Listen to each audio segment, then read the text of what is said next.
The snack is just what it sounds like. It's about food, and SNAQ stands for the Simplified Nutrition Appetite Questionnaire. We recommend that anybody over the age of 60 who comes into the office should be administered the SNAQ because it's a preventive questionnaire. The idea is to identify people who are at risk for losing weight within the next 6 months. Mr. Myers, how nice to see you. Thank you. I'm Dr. Tomosa. Hello, doctor. How are you doing today? Oh, well, not too good, but I'm all right, but I'm not feeling too well.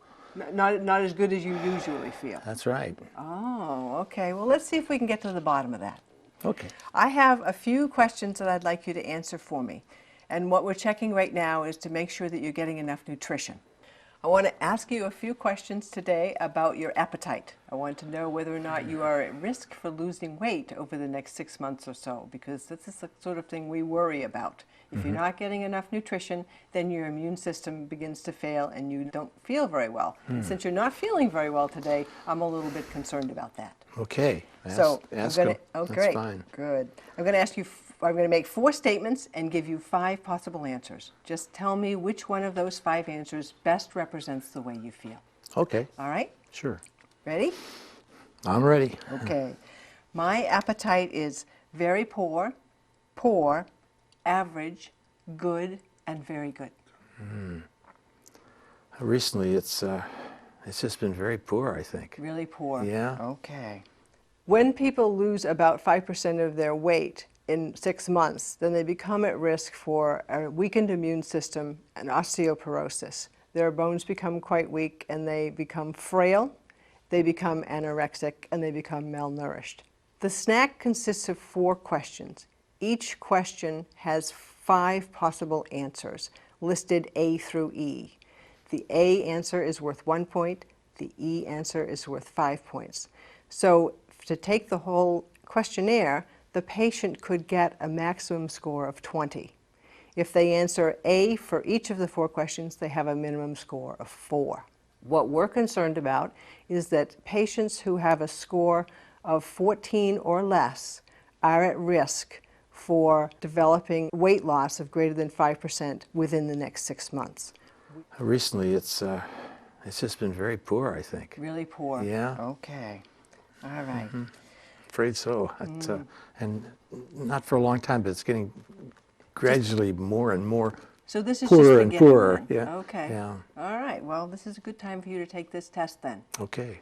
All right. Food tastes very bad, bad, average, good, or very good? Let's see. What was the first one? The first one was very bad. Very bad. Followed by bad. No, it's not very bad, but it's not good. I say it's bad most of the time. Bad most of the time. All righty. Okay.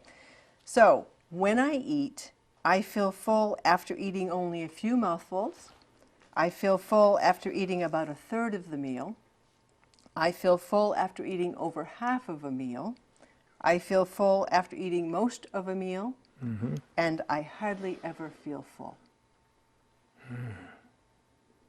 I'd say a third. A third. About okay. a third. So you would say, I feel full after eating about a third of a meal. Right. I start and then it doesn't taste good and I feel like I want to stop. So I feel full. Okay. All righty. Then the last statement I want you to give me an answer to. Normally, I eat less than 1 meal a day, 1 meal a day, 2 meals a day, 3 meals a day, or more than 3 meals a day. Well, I try to eat more than once, but I'd say on the average, maybe just 1 meal. You know, if I eat all the meal. Right. Just once, So and maybe about, a little snacking, but only 1 full meal a day, okay. I would say. All right, so I'm going to put you down for one meal a day then. Okay. Okay. Well, in looking at how you answered your questions, I would have to say that I'm a little bit concerned about you, and maybe this is why you're not feeling so well. Yeah. So the SNAQ has now done its job. The patient has been identified as being at risk for weight loss within the next 6 months. We have now plenty of time for the healthcare team to step in and intervene to fix whatever it is that's causing the problem, so they will prevent the weight loss before it even happens. This is a case of an ounce of prevention is worth a pound of cure.